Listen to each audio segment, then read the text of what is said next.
Hey guys, आज के इस वीडियो में आपको best 3 ELSS tax saving fund के बारे में बताने वाला हूं।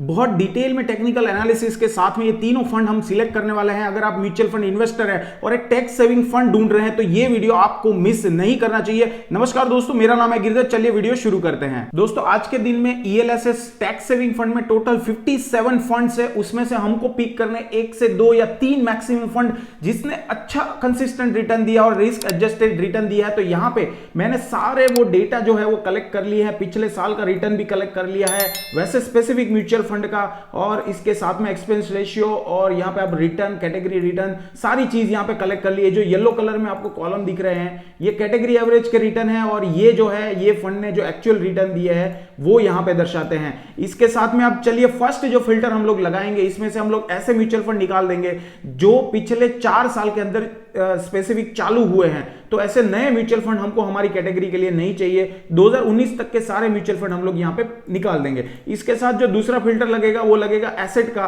तो हम यहां पे टोटल ऐसे म्यूचुअल फंड निकाल देंगे जिसकी एसेट वैल्यू 500 करोड़ से नीचे है। वो सारे म्यूचुअल फंड हम लोग यहां पे पिक करके हटा लेंगे। तो ये दोनों फिल्टर लगाने के बाद हमारे पास जितने म्यूचुअल फंड बचे हैं ये ऐसे म्यूचुअल फंड है जो 4 साल पुराने हैं और इसके साथ में जिसकी एसेट वैल्यू 500 करोड़ से ऊपर की है। अब यहां पे टोटल हमारे पास 23 म्यूचुअल फंड बचे हैं। अब हमारा जो तीसरा फिल्टर लगेगा वो ये लगेगा कि यहां पे जितने भी 23 म्यूचुअल फंड है वो 23 म्यूचुअल फंड ने कैटेगरी एवरेज को कितने हॉरिजॉन में कब कब बीट किया है। 6 महीना, 1 साल, 3 साल और 5 साल, ये 4 हॉरिजॉन के अंदर कैटेगरी एवरेज को कितने म्यूचुअल फंड बीट कर पा रहा है कंसिस्टेंटली, ये हमारा तीसरा फिल्टर होगा। तो चलिए फटाफट से मैं यहां पे हाईलाइट कर देता हूं कौन कौन से म्यूचुअल फंड ने कौन से हॉरिजॉन में कैटेगरी एवरेज को बीट किया है। यहां पे आप ग्रीन कलर में देख सकते हैं, ये जितने भी नंबर्स आपको दिख रहे हैं ये ऐसे नंबर्स है जिसने कैटेगरी एवरेज को उस पर्टिकुलर हॉरिजॉन में बीट किया है। चलिए इसमें से अब हम एक और फिल्टर लगाएंगे कि यहां पे जो लॉन्ग टर्म है, लॉन्ग टर्म मतलब कि 3 साल और 5 साल में कौन से ऐसे म्यूचुअल फंड है जो अपने कैटेगरी एवरेज को बीट कर पा रहा है। और मिनिमम 3 हॉरिजॉन में, अगर लास्ट ईयर में मानो कि बीट नहीं कर पा रहे तो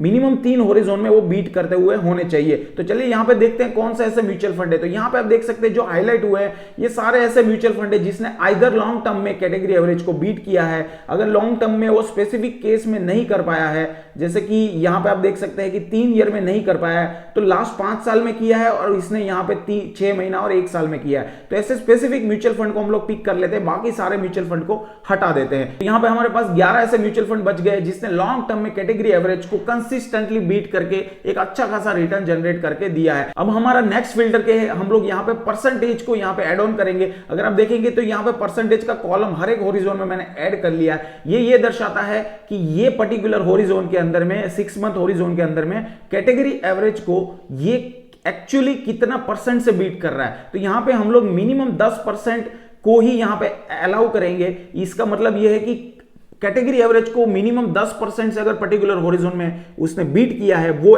म्यूचुअल फंड ने, तभी हम लोग वहां पे उसको पिक करेंगे। और पर्टिकुलरली वो मिनिमम 2 हॉरिजॉन में लॉन्ग टर्म के अंदर में वो बीट करता हुआ होना चाहिए। चलिए यहां पे देखते हैं कि कौन सा ऐसा म्यूचुअल फंड है जिसने पर्टिकुलरली 10% से ज्यादा कैटेगरी एवरेज को बीट किया। यहां पे आप मार्क जो किया हुआ है ग्रीन कलर के अंदर, ये आप देख सकते हैं कि यहां पे पर्टिकुलर परसेंटेज में 10% से ज्यादा ये पर्टिकुलर म्यूचुअल फंड ने बीट किया है अपने कैटेगरी एवरेज को। इसको पर्टिकुलर फिल्टर लगाते हैं कौन से ऐसे म्यूचुअल फंड है। यहां पे आप देख सकते हैं 5 म्यूचुअल फंड ऐसे हैं जो पर्टिकुलरली 10% से ज्यादा लॉन्ग टर्म के अंदर में अपने कैटेगरी एवरेज को बीट करते हुए नजर आ रहा है, जिसमें BOI एक्सा टैक्स एडवांटेज है, कैनरा रोबेको है, IDFC टैक्स एडवांटेज है, मीरा एसेट है और क्वांट टैक्स प्लान है। चलिए बाकी के फंड को निकाल देते तो हमारे पास में यहाँ पे ये 5 म्यूचुअल फंड बचते हैं। अब ये 5 म्यूचुअल फंड ऐसे फंड है जिसने अपने कैटेगरी एवरेज को कंसिस्टेंटली बीट किया है, मतलब कि इसमें रिटर्न अच्छा खासा आया हुआ है, लॉन्ग टर्म से अच्छा रिटर्न जनरेट करके दिया है। तो इसमें अगर आपका पैसा है तो ये सेफ है, आप इसको कंटिन्यू कर सकते हैं। लेकिन अभी हमको चाहिए और 1 या 2 म्यूचुअल फंड इसके अंदर में,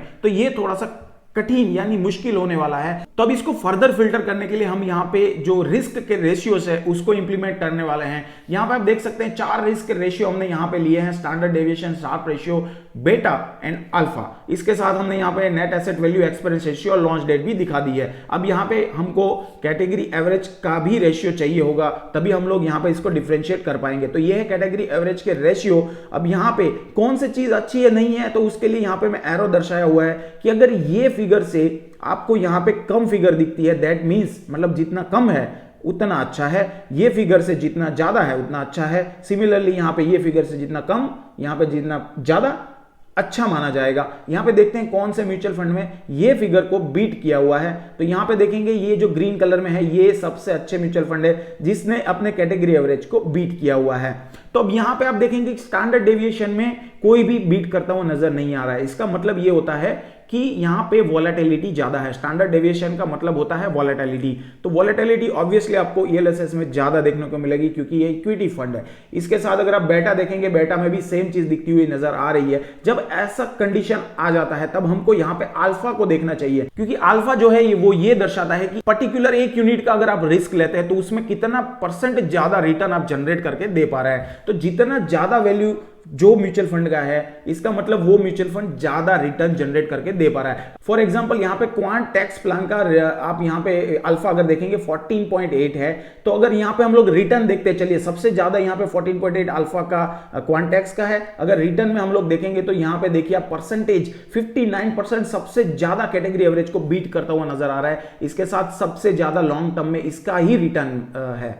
तो इसके लिए ही मैं ये हर बार बोलता हूं कि जो अल्फा होता है ये बहुत ही इंपॉर्टेंट होता है। अल्फा जब सबसे ज्यादा है, ऐसे ही म्यूचुअल फंड को हमको लास्ट मतलब जब हम लोग अगर रेशियोज की बात करते हैं वहां पे पिक करना चाहिए। तो यहां पे ये जो फंड है आईडीएफसी टैक्स एडवांटेज, इसको हम लोग निकाल देते हैं, बचते हैं हमारे पास 4 फंड। अब इसमें हम लोग को अगर नंबरिंग करना है तो सबसे पहले हम लोग क्वांट टैक्स प्लान को देंगे। जैसा मैंने बताया आपको कि अल्फा जो है सबसे ज्यादा बेटर है, इसी की वजह से यहां पे जो रिटर्न है ये फंड ज्यादा जनरेट करके देगा बाकी के मुकाबले। तो मेरे को अगर इन्वेस्ट करना है मैं सबसे पहले यहां पे क्वांट टैक्स प्लान को पसंद करूंगा। इसके बाद में अगर आप देखेंगे 10.6 के साथ बीओआई जो है वो दूसरे नंबर पे आना चाहिए, लेकिन नहीं आया। इसका रीजन ये है कि यहां पे अगर आप एक्सपेंस रेशियो देखेंगे 1.6 है, और इसका अगर एक्सपेंस रेशियो देखेंगे जो थर्ड नंबर पे है वो अगर उसका एक्सपेंस रेशियो देखेंगे मीरा एसेट का तो इसका 0.4 है।